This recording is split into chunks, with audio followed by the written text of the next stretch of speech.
भोले बाबा की जय, शिव शंकर भगवान की जय। ओम नमः शिवाय। लोग भिखारियों से भी करते हैं तिजारत, जो 5 रुपए के बदले में लाखों की दुआ देता है। परंतु ये तो शिव पुराण है, कोई व्यापार नहीं। इसमें तो हानि का कोई जिक्र नहीं, इसमें तो लाभ ही लाभ है।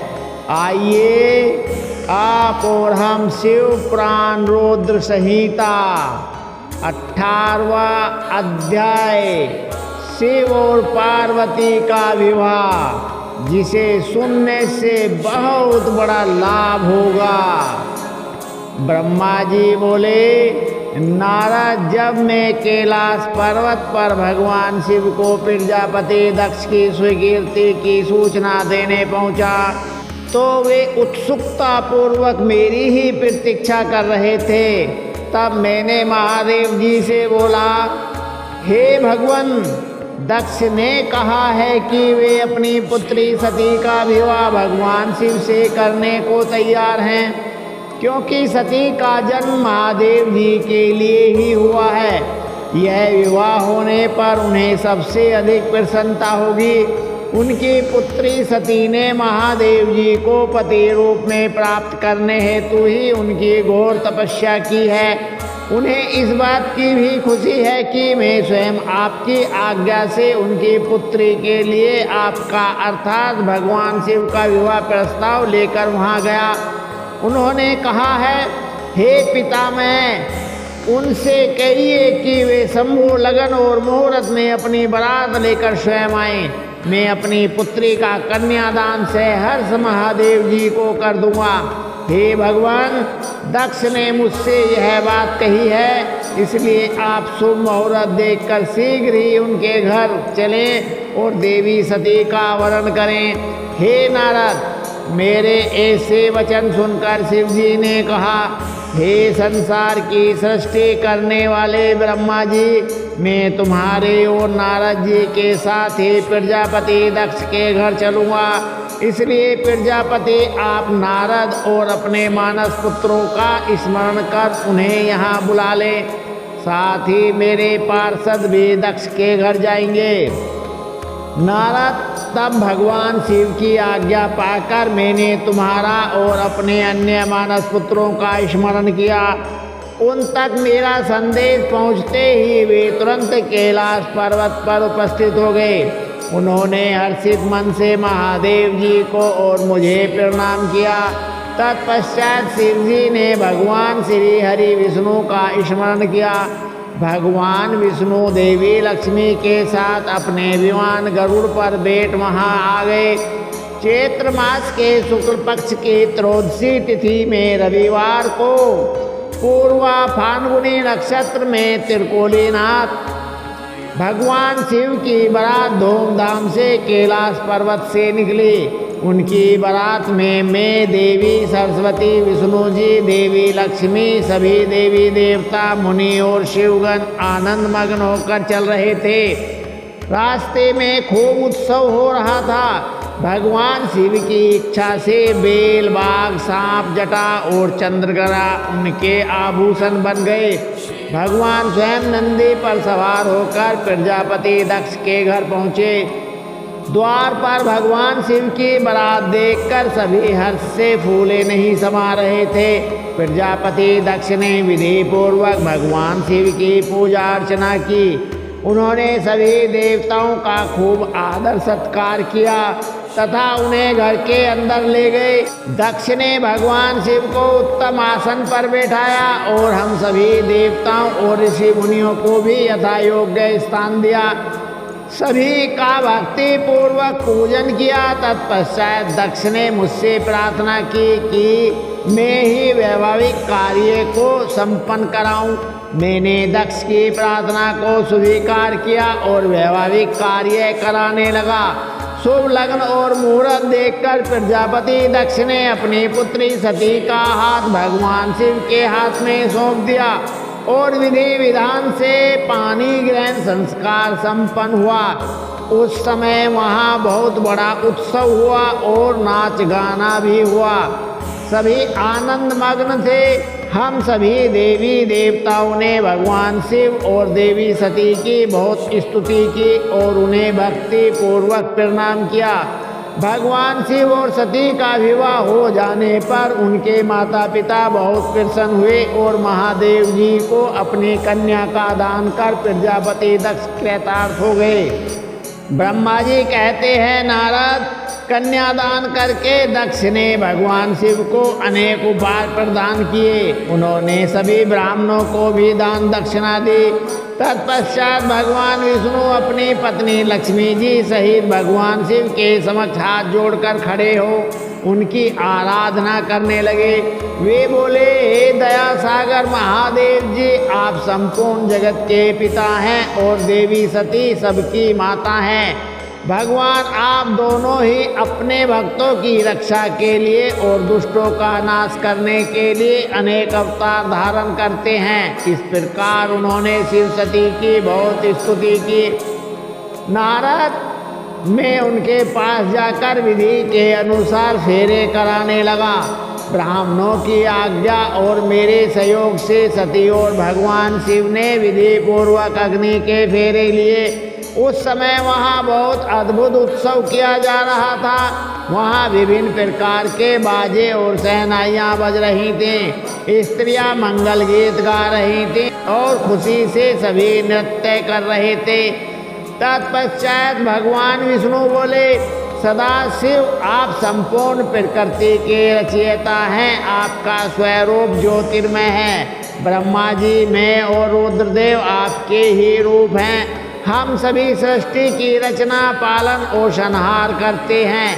हे प्रभु, हम सब आपका ही अंश हैं। प्रभु, आप आकाश के समान सर्वव्यापी और ज्योतिर्मय हैं। जिस प्रकार हाथ, कान, नाक, मुंह, सिर आदि शरीर के विभिन्न रूप हैं, उसी प्रकार हम सब भी आपके शरीर के ही अंग हैं। आप निर्गुण निराकार हैं।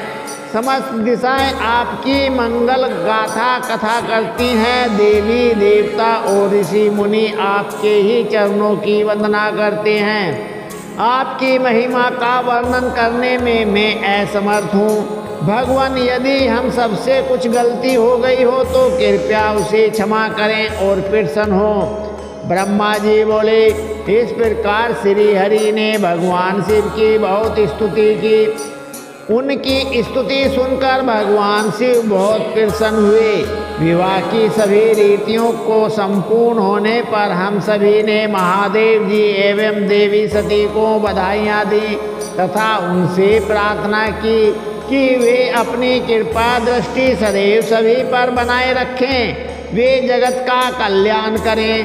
तत्पश्चात भगवान शिव ने मुझसे कहा, हे ब्रह्मांड, आपने मेरा विवाह कार्य संपन्न कराया है, अतः आप ही मेरे आचार्य हैं। आचार्य को कार्य सिद्धि के लिए दक्षिणा अवश्य दी जाती है। इसलिए आप मुझे बताइए कि मैं दक्षिणा में आपको क्या दूं। महाभाग, आप जो भी मांगेंगे मैं उसे अवश्य दूंगा। मुने, भगवान शिव ने इस प्रकार के वचन सुनकर मैं हाथ जोड़कर उनके सामने खड़ा हो गया। मैंने उन्हें प्रणाम करके कहा, हे देवेश, यदि आप मुझे अपना आचार्य मानकर कोई वर देना चाहते हैं तो मैं आपसे यह वर मांगता हूँ कि आप सदा इसी रूप में इसी वेदी पर विराजमान रहकर अपने भक्तों को दर्शन दें। इस स्थान पर आपके दर्शन करने से सभी पापियों के पाप धुल जाएं। आपके यहाँ विराजमान होने से मुझे आपका साथ प्राप्त हो जाएगा। मैं इसी वेदी के पास आश्रम बनाकर यहाँ निवास करूँगा और तपस्या करूँगा। हे प्रभु, मेरी यही इच्छा है। चैत्र मास के शुक्ल पक्ष की त्रयोदशी को पूर्वा फाल्गुनी नक्षत्र में रविवार के दिन जो भी मनुष्य भक्ति भाव से आपका दर्शन करे उसके सभी पाप नष्ट हो जाएं। रोगी मनुष्य के सभी रोग दूर हो जाएं। इस दिन आपका दर्शन कर मनुष्य की शिक्षा को अपने सामने व्यक्त करे, उसे आप तुरंत पूरा करें। हे प्रभु, आप इस दिन सभी को मनोवांछित वर प्रदान करें। भगवान, यही वरदान मैं आपसे मांगता हूँ। मेरी यह बात सुनकर भगवान शिव बहुत प्रसन्न हुए। वे बोले, हे ब्रह्मा, मैं आपकी इच्छा अवश्य ही पूरा करूँगा। तुम्हारे वर के अनुसार मैं देवी सहित इस वेदी में विराजमान रहूँगा। यह कहकर भगवान शिव देवी सती के साथ मूर्ति रूप में प्रकट होकर वेदी के मध्य भाग में विराजमान हो गए। इस प्रकार मेरी इच्छा को पूरा कर जगत के हित के लिए प्रभु शिव वेदी पर अंश रूप में विराजमान हुए।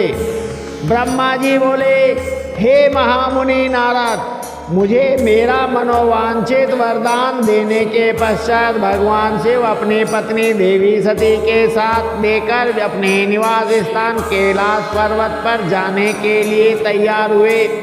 तब अपनी बेटी सती व दामाद भगवान शिव को विदा करते समय प्रजापति दक्ष ने अपने हाथ जोड़कर और मस्तक झुकाकर महादेव जी की भक्ति पूर्वक स्तुति की। साथ ही श्री हरि सहित सभी देवी देवताओं और ऋषि मुनियों ने हर्ष से प्रभु का जय जयकार किया। बोल शिव शंकर भगवान की जय। भगवान शिव ने अपने ससुर प्रजापति दक्ष से आज्ञा लेकर अपनी पत्नी को अपनी सवारी नंदी पर बैठाया और स्वयं भी उस पर बैठकर कैलाश पर्वत की ओर चले गए। उस समय वृक्ष पर बैठे भगवान शिव वह सती की शोभा देखते ही बनती थी। उनका रूप मनोहारी था। सब मंत्रमुग्ध होकर उन दोनों को जाते हुए देख रहे थे। प्रजापति दक्ष और उनकी पत्नी अपनी बेटी व दामाद के अनोखे रूप पर मोहित हो उन्हें एक टक देख रहे थे। उनकी विदाई पर चारों ओर मंगल गीत गा जा रहे थे। विभिन्न वाद्य यंत्र बज रहे थे। सभी बाराती शिव के कल्याण में उज्ज्वल यश का गान करते हुए उनके पीछे पीछे चलने लगे। भगवान शिव देवी सती के साथ अपने निवास कैलाश पर पहुँचे। सभी देवता सहित मैं और विष्णु भी कैलाश पर्वत पर पहुँचे। भगवान शिव ने उपस्थित सभी देवी देवताओं और ऋषि मुनियों का हृदय से धन्यवाद किया। भगवान शिव ने सभी को सम्मान पूर्वक विदा किया। तब सभी देवी देवताओं ने उनकी स्तुति की और प्रसन्नता पूर्वक अपने अपने धाम को चले गए। तत्पश्चात भगवान शिव और देवी सती सुखपूर्वक अपने वैवाहिक जीवन का आनंद उठाने लगे। सूत जी कहते हैं, हे मुनियों, मैंने तुम्हें भगवान शिव के शुभ विवाह की पुण्य कथा सुनाई है। भगवान शिव का विवाह कब और किससे हुआ, वे विवाह के लिए कैसे तैयार हुए, इस प्रकार मैंने सभी प्रसंगों का वर्णन तुमसे किया है। विवाह के समय यज्ञ अथवा किसी भी शुभ कार्य के आरंभ में भगवान शिव का पूजन करने के पश्चात इस कथा को जो भी सुनता अथवा पढ़ता है उसका कार्य या वैवाहिक जीवन बिना विघ्न और बाधाओं के पूरा होता है। इस कथा के श्रवण से सभी शुभ कार्य निर्विघ्न पूर्ण होते हैं। इस अमृतमयी कथा को सुनकर जिस कन्या का विवाह होता है वह सुख, सौभाग्य, सुशीलता और सदाचार आदि सद्गुणों से युक्त हो जाती है। भगवान शिव की कृपा से पुत्रवती भी होती है। बोल भगवान शिव की जय। नारद जी ने पूछा, हे पितामह, ब्रह्मा जी शिव जी के विवाह के पश्चात सभी पधारे देवी देवताओं और ऋषि मुनियों सहित श्री हरि और आपको विदा करने के पश्चात क्या हुआ? हे प्रभु, इससे आगे की कथा का वर्णन भी आप मुझसे करें। यह सुनकर ब्रह्मा जी ने मुस्कुराते हुए कहा, हे महर्षि नारद, सभी उपस्थित देवी देवताओं को विवाह उपरांत भगवान शिव और देवी सती ने प्रसन्नता पूर्वक विदा कर दिया। तत्पश्चात देवी सती ने सभी शिव गुणों को भी कुछ समय के लिए कैलाश पर्वत से जाने की आज्ञा प्रदान की। सभी शिव गणों ने महादेव जी को प्रणाम कर उनकी स्तुति की। तत्पश्चात उन्होंने भगवान शंकर से कहा, वहाँ से जाने की आज्ञा मांगी। आज्ञा देते हुए महादेव जी ने कहा, जाए, लेकिन मेरे स्मरण करने पर आप सभी तुरंत मेरे पक्ष उपस्थित हो जाएं। तब नंदी समेत सभी गण वहाँ भगवान शिव और देवी सती को अकेला छोड़कर कुछ समय के लिए कैलाश पर्वत से चले गए। अब कैलाश पर्वत पर भगवान शिव सती के साथ अकेले थे। देवी सती भगवान शिव को पति रूप में प्राप्त कर बहुत खुश थी। बहुत कठिन तप के उपरांत ही उन्हें भगवान शिव का सानिध्य मिल गया था। वह बहुत रोमांचित थे। उधर देवी सती के अनुपम सौंदर्य को देखकर शिवजी भी मोहित हो चुके थे। वे भी देवी सती का साथ पाकर अपने को धन्य समझ रहे थे। एकांत पाकर शिवजी अपनी पत्नी सती के साथ कैलाश पर्वत के शिखर पर रमण करने लगे। कैलाश पर्वत पर श्री शिव और दक्ष कन्या सती के विविध व्यवहारों का विस्तार से वर्णन करने के बाद ब्रह्मा जी ने कहा, नारद, एक दिन की बात है कि देवी सती भगवान शिव को प्रेम पूर्वक प्रणाम करके दोनों हाथ जोड़कर खड़ी हो गईं। उन्हें चुपचाप खड़े देखकर भगवान शिव समझ गए कि देवी सती के मन में कुछ बात अवश्य है जिसे वह कहना चाह रही है। तब उन्होंने मुस्कुरा कर देवी सती से पूछा कि हे प्राण वत्सला, कहिए आप क्या कहना चाहती हैं। यह सुनकर देवी सती बोली, हे भगवान, वर्षा ऋतु आ गई है। चारों ओर का वातावरण सुंदर व मनोहारी हो गया है। हे देवाधिदेव, मैं चाहती हूँ कि कुछ समय हम कैलाश पर्वत से दूर पृथ्वी पर या हिमालय पर्वत पर जाकर रहें। वर्षा काल के लिए हम किसी योग्य स्थान पर चले जाएं और कुछ समय वहीं निवास करें। देवी सती की यह प्रार्थना सुनकर भगवान शिव हंसने लगे। हंसते हुए ही उन्होंने अपनी पत्नी सती से कहा कि प्रिय, जहाँ पर मैं निवास करता हूँ वहाँ पर मेरी इच्छा के विरुद्ध कोई भी आ जा नहीं सकता है। मेघ भी मेरी आज्ञा के बिना कैलाश पर्वत की ओर कभी नहीं आएंगे। वर्षा काल में भी मेघ सिर्फ नीचे की ओर ही घूमकर चले जाएंगे। हे प्रिय, तुम्हारी इच्छा के विरुद्ध कोई भी तुम्हें परेशान नहीं कर सकता। फिर भी यदि आप चाहते हैं तो हम हिमालय पर्वत पर चलते हैं। तत्पश्चात भगवान शिव अपनी पत्नी सती के साथ हिमालय पर चले गए। कुछ समय वहाँ प्रसन्नता पूर्वक विहार करने के पश्चात वह पुनः अपने निवास पर लौट आए। ब्रह्मा जी बोले, हे महर्षि नारद, भगवान शिव और सती के हिमालय से वापस आने के पश्चात वह पुनः पहले की तरह कैलाश पर्वत पर अपना निवास करने लगे। एक दिन देवी सती ने भगवान शिव को भक्ति भाव से नमस्कार किया और कहने लगी, हे देवाधिदेव महादेव कल्याण सागर, आप सभी की रक्षा करते हैं। हे भगवान, मुझ पर भी अपनी कृपया दृष्टि कीजिए। प्रभु, आप परम पुरुष और सबके स्वामी हैं। आप रजोगुण, तमोगुण और सत्वगुण से दूर हैं। आपको पति रूप में पाकर मेरा जन्म सफल हो गया। हे करुणा निधान, आपने मुझे हर प्रकार का सुख दिया है तथा मेरी हर इच्छा को पूरा किया है। परंतु अब मेरा मन तत्वों की खोज करता है। मैं उस परम तत्व का ज्ञान प्राप्त करना चाहती हूँ जो सभी को सुख प्रदान करने वाला है। जिसे पाकर जीव संसार के दुखों और मोह माया से मुक्त हो जाता है और उसका उद्धार हो जाता है। प्रभु मुझ पर कृपा कर आप मेरा ज्ञान वर्धन करें। ब्रह्मा जी बोले, मुने, इस प्रकार आदि शक्ति देवी सती ने जीवों के उद्धार के लिए भगवान शिव से प्रसन्न किया। उस प्रसन्न को सुनकर महान योगी सबके स्वामी भगवान शिव प्रसन्नता पूर्वक बोले, हे देवी, हे दक्षनंदिनी, मैं तुम्हें उस अमृतमयी कथा को सुनाता हूँ जिसे सुनकर मनुष्य संसार के बंधनों से मुक्त हो जाता है। बोल शिव शंकर भगवान की जय।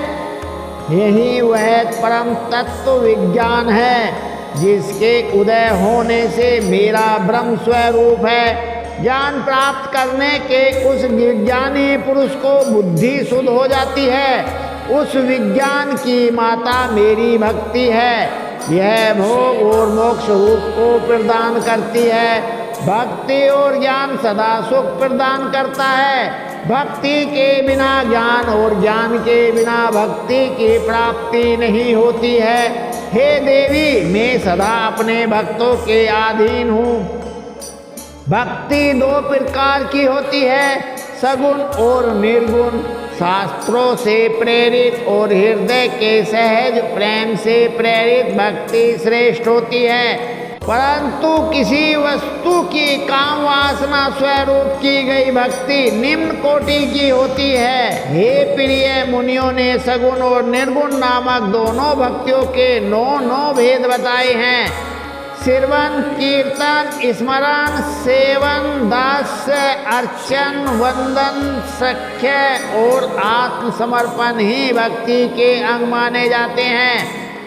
जो एक स्थान पर स्थिरता पूर्वक बैठकर तन मन को एकाग्रचित करके मेरी कथा और कीर्तन को प्रतिदिन सुनता है, इसे श्रवण कथा कहा जाता है। जो अपने हृदय में मेरे दिव्य जन्म कर्मों का चिंतन करता है और उसका अपनी वाणी से उच्चारण करता है, इसे भजन रूप में गाना ही कीर्तन कहा जाता है। मेरे स्वरूप को नित्य अपने आसपास हर वस्तु में तलाश कर मुझे सर्वत्र व्यापक मानना तथा सदैव मेरा चिंतन करना ही स्मरण है। सूर्य निकलने से लेकर रात्रि तक, सूर्यास्त तक हृदय और इंद्रियों से निरंतर मेरी सेवा करना ही सेवन कहा जाता है। स्वयं को प्रभु का किंकर समझकर अपने हृदयामृत में भोग से भगवान का स्मरण दास्य कहा जाता है। अपने धन और वैभव के अनुसार 16 उपचारों के द्वारा मनुष्य द्वारा की गई मेरी पूजा अर्चना कहलाती है। मन, ध्यान और वाणी से मंत्रों का उच्चारण करते हुए इष्ट देव को नमस्कार करना वंदन कहा जाता है। ईश्वर द्वारा किए गए फैसले को अपना हित समझकर उसे सदैव मंगल मानना ही शक्य है। मनुष्य के पास जो भी वस्तु है वह भगवान की प्रसन्नता के लिए उनके चरणों में अर्पण कर उन्हें समर्पित कर देना ही आत्मसमर्पण कहलाता है। भक्ति के ये 9 अंग भोग और मोक्ष प्रदान करने वाले हैं। ये सभी ज्ञान के साधन मुझे प्रिय हैं। मेरी सांगोपांग भक्ति ज्ञान और वैराग्य को जन्म देती है। इससे सभी अभिष्ट फलों की प्राप्ति होती है। मुझे मेरे भक्त बहुत प्यारे हैं। तीनों लोकों, चारों युगों में भक्ति के समान दूसरा कोई भी सुखदायक मार्ग नहीं है। कलयुग में जब ज्ञान और वैराग्य का ह्रास हो जाएगा तब भी भक्ति ही सुफल प्रदान करने वाली होगी। मैं सदा ही अपने भक्तों के वश में रहता हूँ। मैं अपने भक्तों की विपरीत परिस्थिति में सदैव सहायता करता हूँ और उसके सभी कष्टों को दूर करता हूँ। मैं अपने भक्तों का रक्षक हूँ। ब्रह्मा जी बोले, नारद, देवी सती को भक्त और भक्ति का महत्व सुनकर बहुत प्रसन्नता हुई। उन्होंने भगवान शिव को प्रणाम किया और पुनः शास्त्रों के बारे में पूछा। वे जानना चाहती थी कि सभी जीवों का उद्धार करने वाला, उन्हें सुख प्रदान करने वाला, सभी साधनों का प्रतिपादक शास्त्र कौन सा है। वे ऐसे शास्त्र का महात्म्य सुनना चाहती थीं। सती का प्रश्न सुनकर शिवजी ने प्रसन्नता पूर्वक सब शास्त्रों के विषय में देवी सती को बताया। महेश्वर ने 5 अंगों सहित तंत्र शास्त्र, यंत्र शास्त्र तथा सभी देवेश्वरों की महिमा का वर्णन किया। उन्होंने इतिहास की कथा भी सुनाई, पुत्र और स्त्री के धर्म की महिमा भी बताई। मनुष्यों को सुख प्रदान करने वाले वेदक शास्त्र तथा ज्योतिष शास्त्र का भी वर्णन किया। भगवान शिव ने भक्तों का महात्म्य और राजधर्म भी बताया। इसी प्रकार भगवान शिव ने सती को उनके पूछे सभी प्रश्नों का उत्तर देते हुए सभी कथाएं सुनाई। नारद जी बोले, हे ब्रह्मांड, हे महाप्राज्ञ, हे दयानिधि, आपने मुझे भगवान शंकर तथा देवी सती के मंगलकारी चरित्र के बारे में बताया। हे प्रभु, मैं महादेव जी का सपत्नीक यश वर्णन सुनना चाहता हूँ। कृपया अब मुझे आप यह बताइए कि तत्पश्चात शिवजी व सती ने क्या किया। उनके सभी चरित्रों का वर्णन मुझसे करें। ब्रह्मा जी ने कहा, मुने, एक बार की बात है कि सती जी को अपने पति का वियोग प्राप्त हुआ।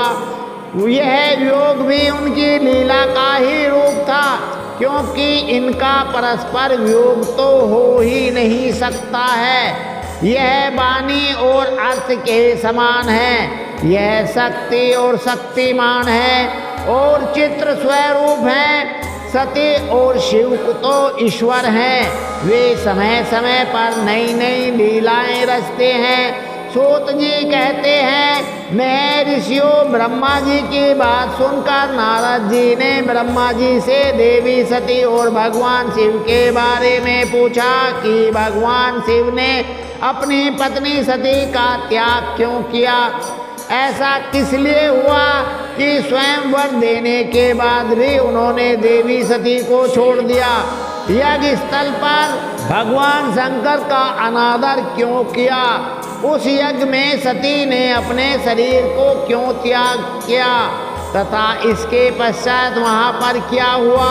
हे प्रभु, कृपा कर मुझे इस विषय में सविस्तार बताइए। ब्रह्मा जी बोले, हे महाप्राज्ञ नारद, मैं तुम्हारी उत्सुकता देखकर तुम्हारी सभी जिज्ञासाओं को शांत करने के लिए तुम्हें सारी बातें बताता हूँ। ये सभी भगवान शिव की ही लीला है। उनका स्वरूप स्वतंत्र और निर्विकार है। देवी सती भी उनके अनुरूपी हैं। एक समय की बात है, भगवान शिव अपनी प्राण प्रिय पत्नी सती के साथ अपनी सवारी नंदी पर बैठकर पृथ्वी लोक का भ्रमण कर रहे थे। घूमते घूमते वे दंडकारण्य में आ गए। उस वन में उन्होंने भगवान श्री राम को उनके भ्राता लक्ष्मण के साथ जंगलों में भटकते हुए देखा। वे अपनी पत्नी सीता को खोज रहे थे, जिसे लंका का राजा रावण उठा कर ले गया था। वे जगह जगह भटकते हुए उनका नाम पुकार उन्हें ढूंढ रहे थे। पत्नी के बिछुड़ जाने के कारण श्री राम अत्यंत दुखी दिखाई दे रहे थे। उनकी कांति फीकी पड़ गई थी। भगवान शिव ने वन में राम जी को भटकते देखा, परंतु उनके सामने प्रकट नहीं हुए। देवी सती को यह देखकर बड़ा आश्चर्य हुआ। वे शिव जी से बोली, हे सर्वस्व, हे करुणा निदान सदाशिव, हे परमेश्वर, ब्रह्मा विष्णु सहित सभी देवता आपकी ही सेवा करते हैं। आप सबके द्वारा पूजित हैं। वेदांत और शास्त्रों के द्वारा आप ही निर्विकार प्रभु हैं। हे नाथ, ये दोनों पुरुष कौन हैं? ये दोनों विरह व्यथक से व्याकुल रहते हैं। ये दोनों धनुर्धर वीर जंगलों में क्यों भटक रहे हैं? भगवान इसमें ज्येष्ठ पुरुष और अंकांति नीलकमल के समान श्याम हैं। आप उसे देखकर इतना आनंद विभोर क्यों हो रहे हैं? आपने प्रसन्नतापूर्वक उन्हें प्रणाम क्यों किया? स्वामी कभी भक्त को प्रणाम नहीं करता। हे कल्याणकारी शिव, आप मेरे संशय को दूर कीजिए और मुझे इस विषय में बताइए। ब्रह्मा जी बोले, नारद, कल्याण में आदि शक्ति देवी सती ने जब भगवान शिव से इस प्रकार प्रश्न पूछने आरंभ किए तो देवों के देव महादेव भगवान हंसकर बोले, देवी, यह सभी तो पूर्व निर्धारित है। मैंने उन्हें दिए गए वरदान स्वरूप ही उन्हें नमस्कार किया था।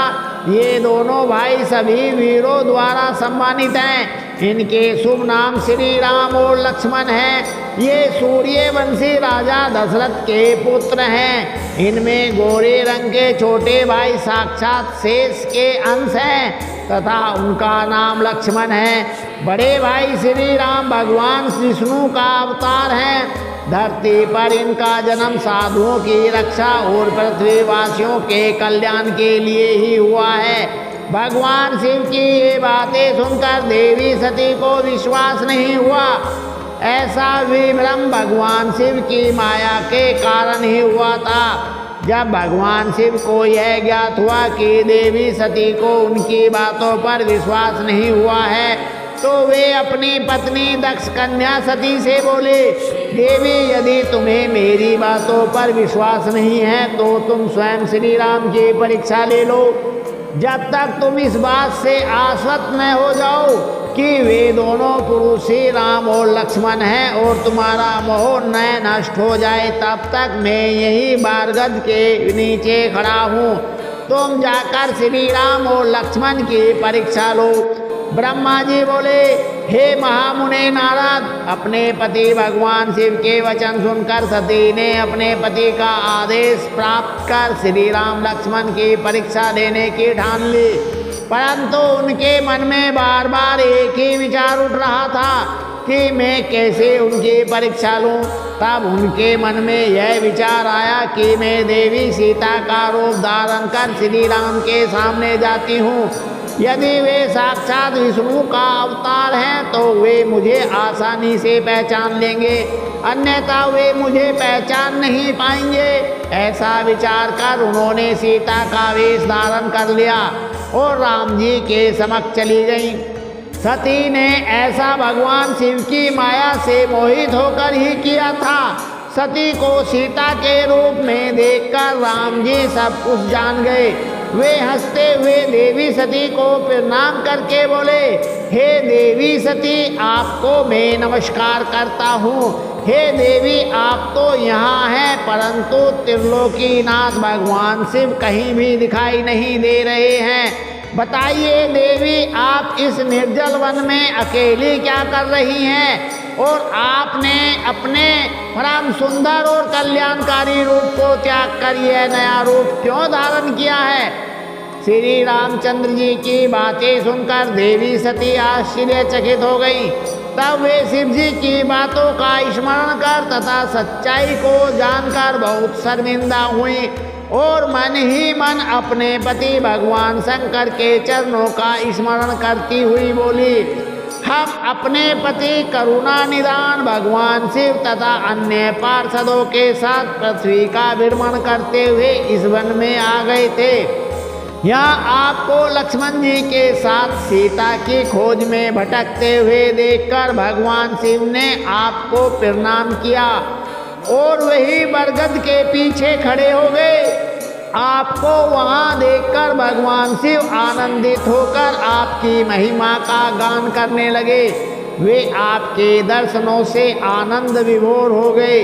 मेरे द्वारा इस विषय से पूछने पर उन्होंने मुझे बताया कि आप श्री विष्णु का अवतार हैं, तो मुझे इस पर विश्वास ही नहीं हुआ और मैं स्वयं आपकी परीक्षा लेने यहाँ आ गई। आपके द्वारा मुझे पहचान लेने से मेरा सारा भ्रम दूर हो गया। हे श्री हरि, अब मुझे आप यह बताइए कि आप भगवान शिव के भी वंदनीय कैसे हो गए। मेरे मन में यही एक संशय है, कृपया आप मुझे इस विषय में बताकर मेरे संशय को दूर कर मुझे शांति प्रदान करें। देवी सती के ऐसे वचन सुनकर श्री राम प्रसन्न होते हुए तथा अपने मन में शिव जी का स्मरण करते हुए प्रेम विभोर हो उठे। वे प्रभु शिव के चरणों का चिंतन करते हुए मन में उनकी महिमा का वर्णन करने लगे। बोलो जय श्री राम, बोलो जय शिव शंकर, बोलो देवी सती की जय, सीता मैया की जय, सभी देवी देवताओं की जय। अब समय तो पूरा हो गया है, आगे शिव पुराण श्री राम का सती के संदेह को दूर करने का सरल भाषा हिंदी में वर्णन कल करेंगे, जिसे आप और हम पढ़ेंगे सुनेंगे, जीवन को सफल करेंगे। जय भोले बाबा, जय शिव शंकर भगवान की। ओम नमः शिवाय।